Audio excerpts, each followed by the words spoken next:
Hello everyone. Today's point of discussion is addition of ammonia on acetaldehyde and acetone. Now first of all, take a look at the addition of ammonia on acetaldehyde.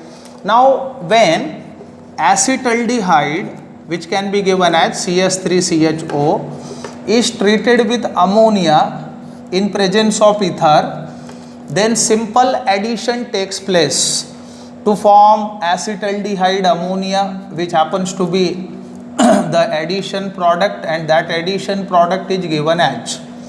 Now this acetaldehyde ammonia loses water, so departure of water takes place from right here. NH2 can be given as, so like this, and this electron pair can be put right like this and lead to the formation of a product which is known as imine. So this is albumin or simply imine, as there is a double bond in between carbon and nitrogen.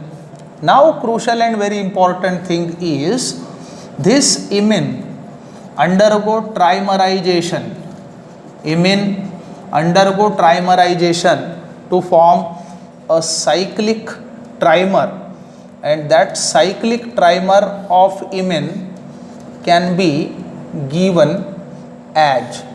So this is the cyclic trimer of the imine.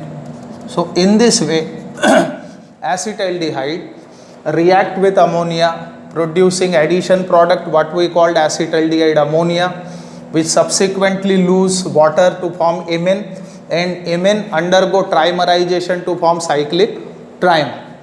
Now another big thing is how acetone respond. So addition of ammonia on acetone.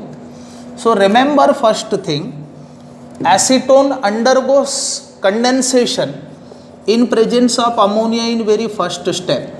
So this is acetone, and another molecule of which can be mentioned as, so in presence of ammonia acetone undergo condensation like this, so thereby departure of water takes place, and this lead to the formation of macetyl oxide, which can be given as.